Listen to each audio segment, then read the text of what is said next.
नमस्कार।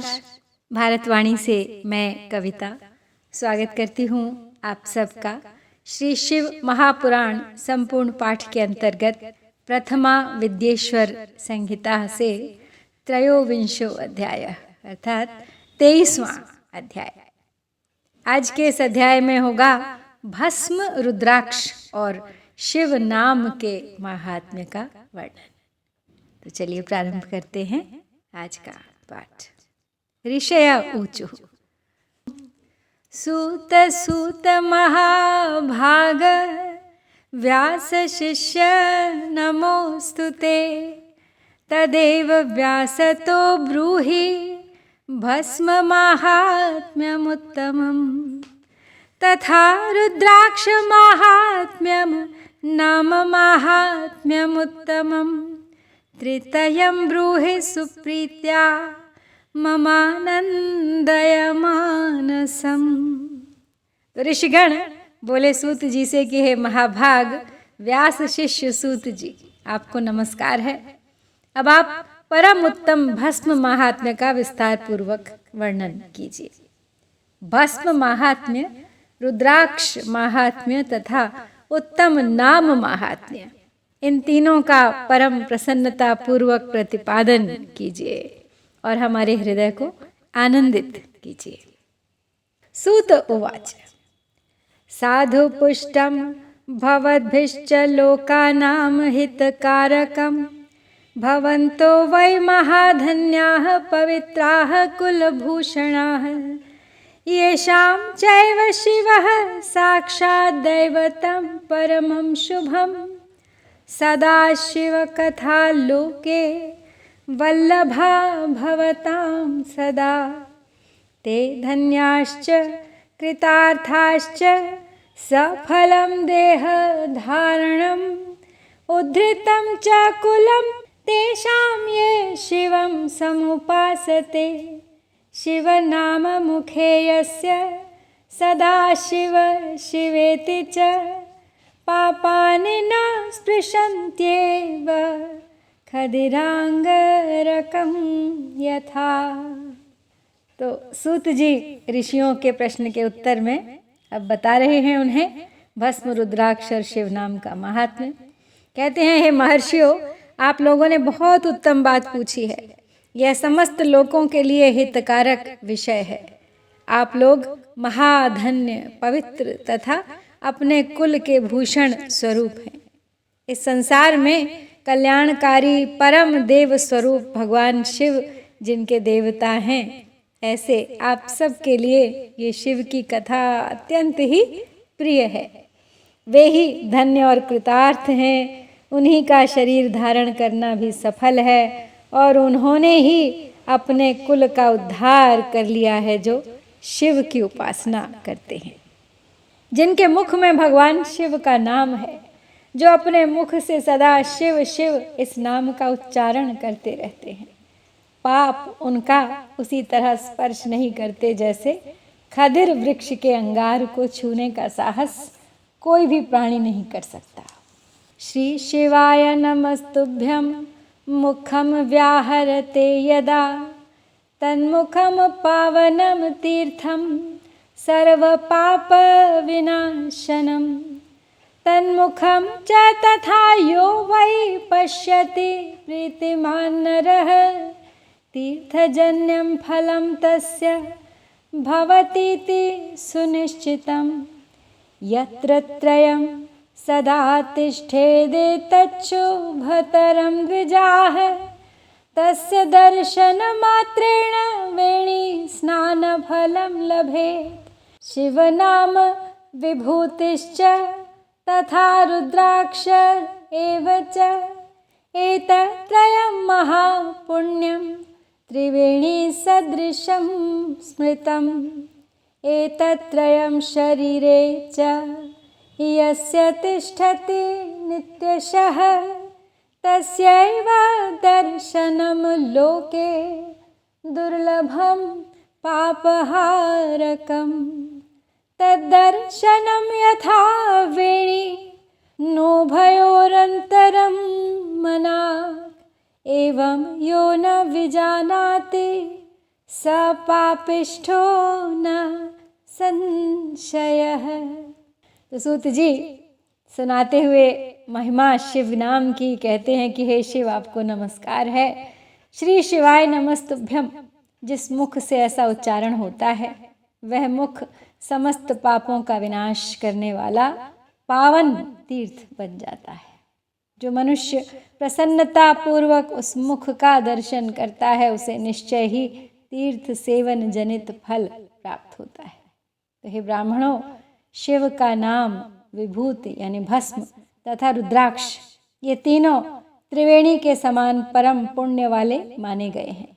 जहाँ ये तीनों शुभतर वस्तुएं सर्वदा रहती हैं उसके दर्शन मात्र से मनुष्य त्रिवेणी स्नान का फल पा लेता है। जिसके शरीर पर भस्म, रुद्राक्ष और मुख में शिव नाम, ये तीनों विद्यमान रहते हैं, उसका पाप विनाशक दर्शन संसार में दुर्लभ है। उस पुण्यात्मा का दर्शन त्रिवेणी के समान ही है।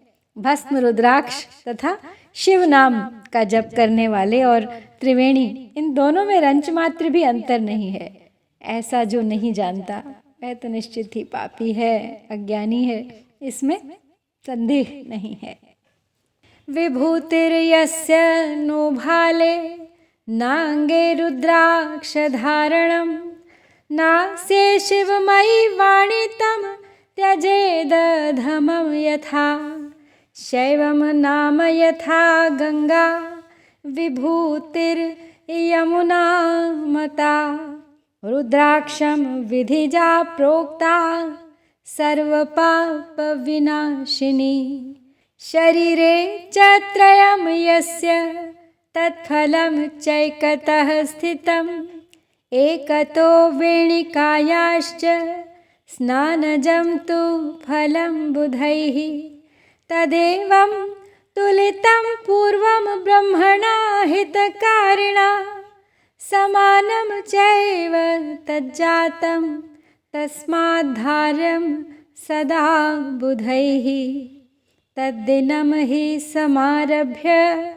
ब्रह्म विष्णवादिभिः सुरैः धार्यते तृतीयं तच्च दर्शनात् पापहारकम्। तो आगे बताते हैं सूत जी कि जिनके मस्तक पर विभूति नहीं है, अंग में रुद्राक्ष नहीं है, मुख में शिवमयी वाणी नहीं है, उसे अधम व्यक्ति के समान त्याग देना चाहिए। भगवान शिव का नाम गंगा है, विभूति यमुना मानी गई है तथा रुद्राक्ष को सरस्वती कहा गया है। इन तीनों की संयुक्त त्रिवेणी समस्त पापों का नाश करने वाली है।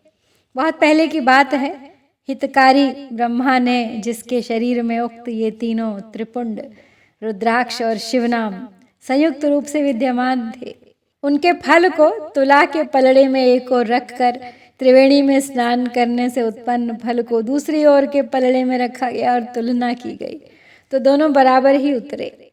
अतएव विद्वानों को चाहिए कि इन तीनों को सदा अपने शरीर पर धारण करें।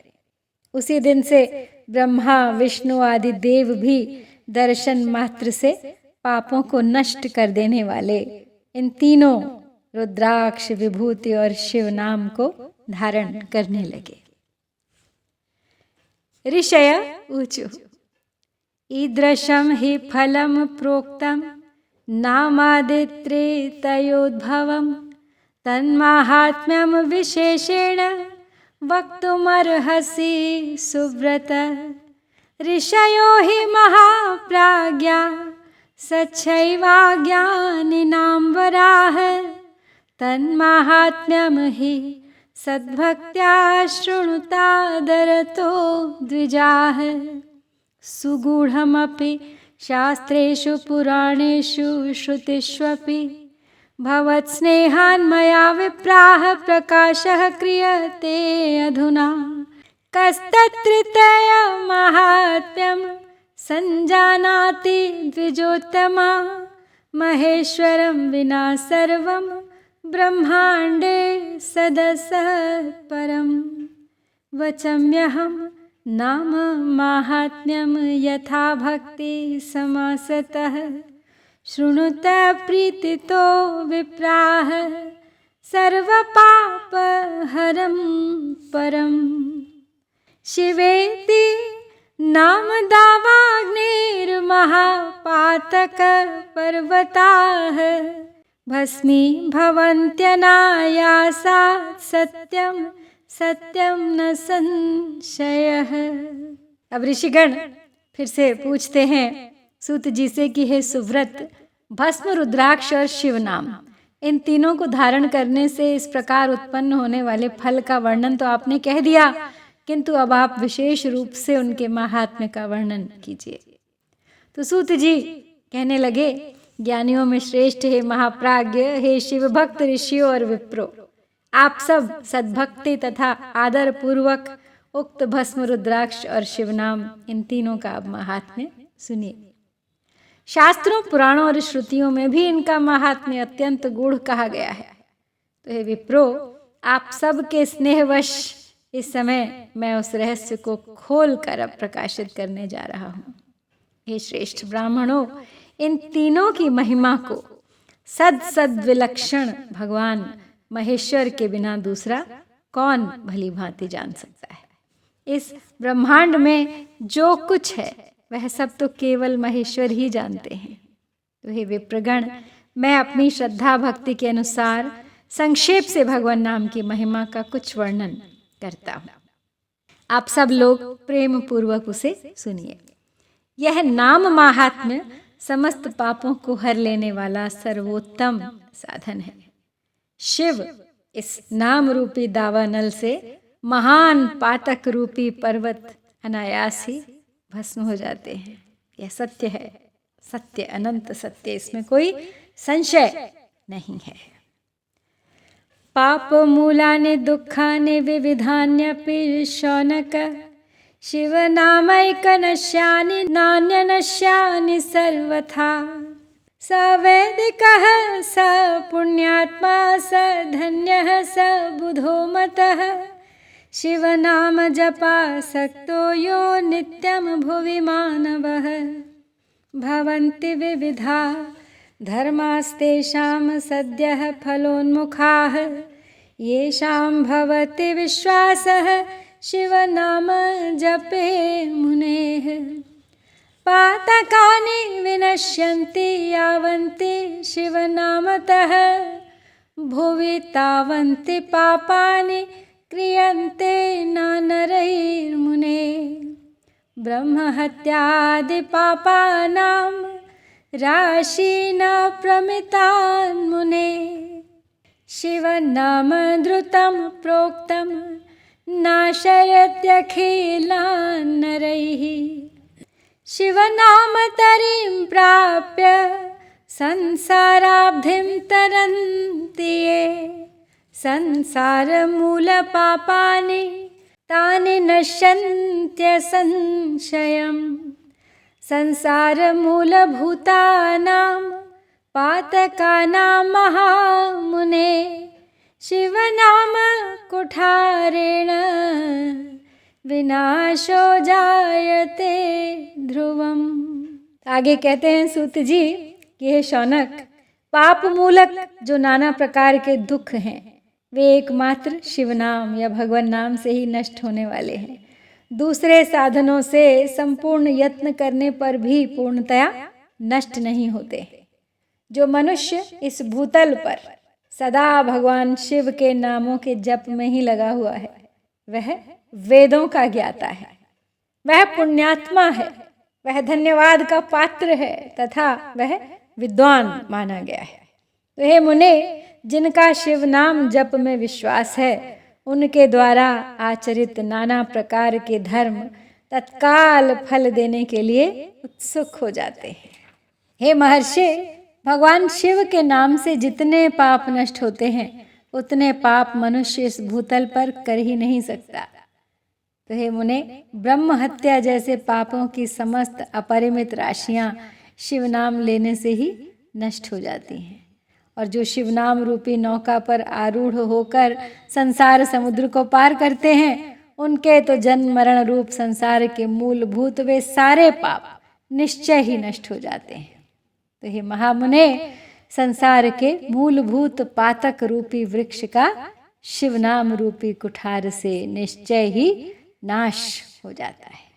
शिव नामामृतम पेयम पाप दावानलार्दितैः पाप दावाग्नि तप्तानां शांतिस्तेन विना नहि शिवेति नाम पीयूष वर्षधारा परिप्लुताः संसारदव मध्ये अपि न शोचन्ते कदाचन। शिव नाम्नि महद्भक्तिर्जाता येषां महात्मनां तद्विधानां तु सहसा मुक्तिर्भवति सर्वथा अनेक जन्मभिर्येन तपस्तप्तं मुनीश्वर शिव नाम्नि भवेत् भक्तिः सर्वपापापहारिणी यस्या साधारणी शम्भुनाम्नि भक्तिरखण्डिता तस्यैव मोक्षः सुलभो नान्यस्येति मतिर्मम। कृत्वाप्यनेक पापानि शिवनाम जपादरः सर्वपाप विनिर्मुक्तो भवत्येव न संशयः। भवन्ति भस्मसात् वृक्षादवदग्धा यथा वने तथा तावन्ति दग्धानि पापानि शिवनामतः। यो नित्यं भस्मपूताङ्गः शिवनाम जपादरः स तरत्येव संसारम् अघोरमपि शौनक। आगे बताते हैं सूत जी कि हे महामुने, जो पाप रूपी दावानल से पीड़ित हैं उन्हें शिवनाम रूपी अमृत का पान करना चाहिए।